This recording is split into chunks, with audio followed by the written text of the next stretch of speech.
Why, hello. I hope you're having a lovely morning or afternoon or evening wherever you are. Today it's Tuesday and it is a particularly sunny day here in London, and I'm going to be painting a lovely sunset over a seascape in acrylics. I've been doing a lot of acrylics lately and it's been really fun. I've really been enjoying getting to know my heavy body acrylics a lot better and mixing them with my normal acrylics. Seeing the difference has been a really interesting element. Once I've added white heavy body acrylic, any of the paints will work like heavy body, and it's really quite a nice way to make my paint stretch just a little bit more. It's been really nice and sunny in London lately. The weather doesn't feel like spring, it feels more like summer, just a hint of a chill. And that's actually really nice weather to paint in because the paints aren't too cold. And they also dry quite quickly because the air is just that right amount of humid. It's a really lovely time to be painting. I'd love to be trying out some plein air painting, but unfortunately we're still in lockdown, so that will just have to wait a little bit. Hopefully, very soon we'll be allowed out and allowed to go and actually see people. Safely, of course. Now, I started off with some very vibrant colours in this piece. You'll see the clouds have been formed really vibrantly, lots of fluffy brush movements. And I'm now kind of setting out the different angles of the light. The light's going to be that middle point just above the sunset, kind of a third of the way down from the top of the painting. And with this piece, because I knew it would be quite muted by the end, I really wanted to start out very bright. So you're seeing some very bright yellows and very bright blues, but I promise it'll get just a little bit more blended soon. I've been painting seascapes loads over the Year of Art challenge, and something I've really discovered is just how varied sunsets are when it comes to seascapes and sunrises. They really just have so many different colours and cloud formations and light angles, all sorts are just so interesting to paint.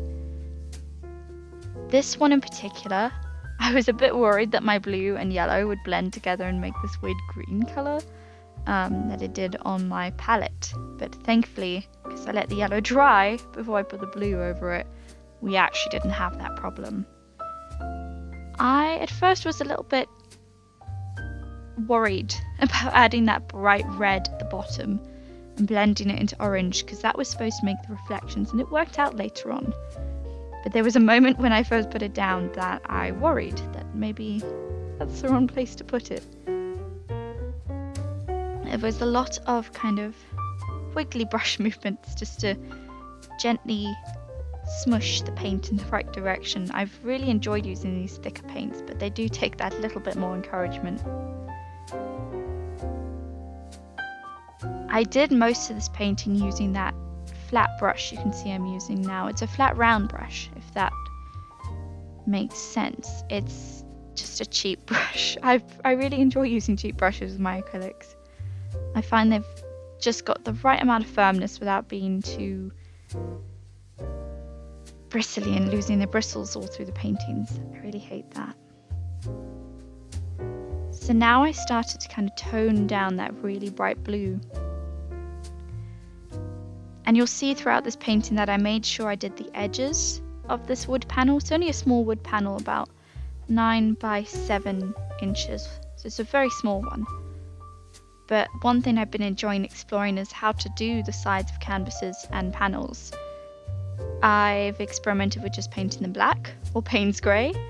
I've experimented with putting tape on them and just leaving them white. Maybe using a bit of gesso just to make sure that there's no paint splodges along the side. I really like that effect, but something that I've enjoyed doing and I really love how it kind of pulls the painting together is painting along the edges, which is something I saw Era Arts doing on Instagram.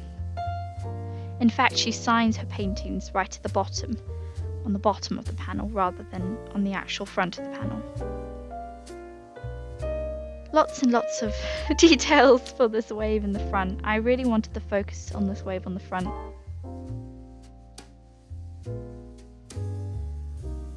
I used a mixture of Payne's Grey and Prussian Blue to achieve the darkest shadows. I don't actually use black usually. I find black dulls the paintings, but a bit of Payne's Grey with a touch of whatever darkest colour I'm using just pulls the shadows together.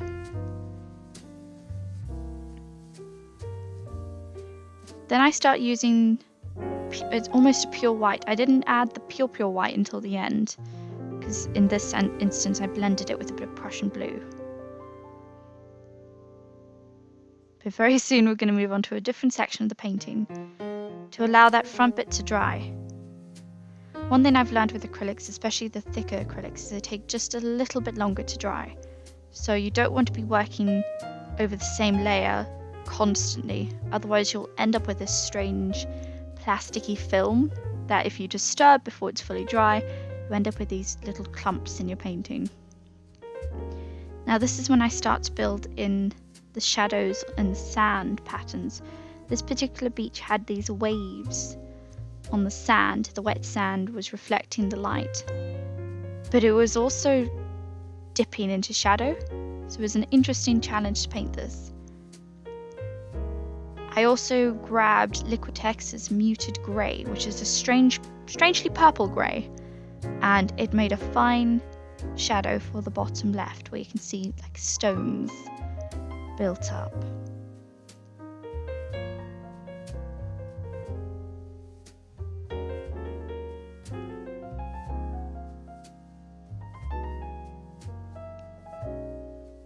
Lots and lots of detail, and I focused that central column of light to be this light Naples yellow mixed with titanium white, but also with a bit of light Hansa yellow and my Carmen red.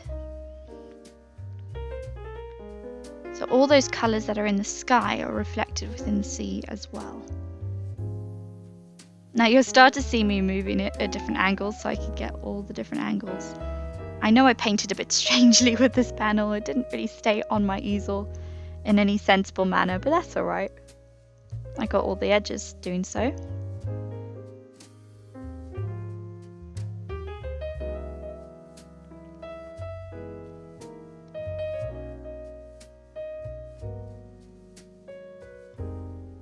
Now one thing I have discovered with acrylics is that it's very easy to accidentally get them too thick.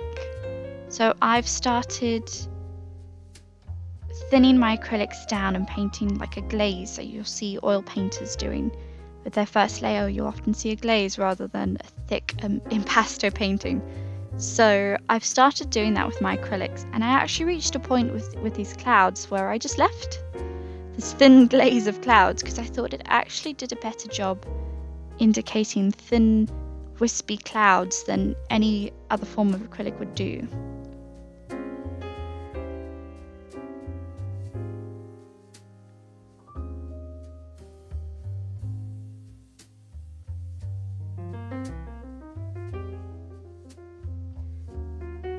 So now I started painting the top of the panel and moved along to the side, making sure I pulled the same kind of cloud shape along the panel side. So if you were to be walking along and for some reason could only see one side of the panel, it would still look like a seascape. And strangely, for this one, I found painting it upside down also helped with the perspective, making sure I had the perspective right. And the light, so I could see at this point that the light was exactly how I wanted it. And paint the bottom. I painted the bottom in a mixture of Payne's Grey and muted grey.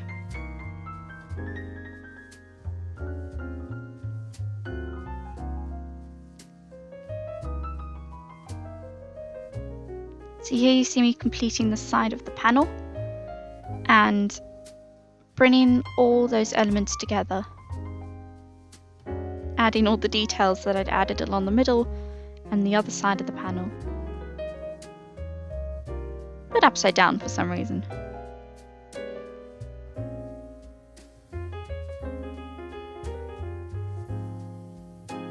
So now I'm just grabbing my hairdryer and drying the acrylic paint so that I can rest it again on the bottom, because that bottom of the paint was still wet. Now this thick acrylic heavy body paint actually makes a really nice palette knife paint. It was able to go on in this lovely textured pattern that really mirrored waves nicely. I highly recommend grabbing your palette knife with your acrylics.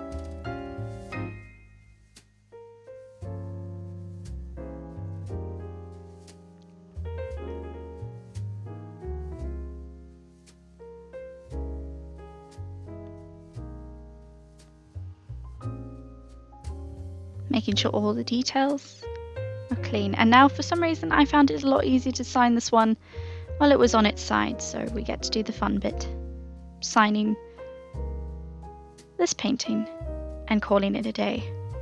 Thank you so much for watching my video. I hope you enjoyed it, and I hope you have a lovely day or evening wherever you are.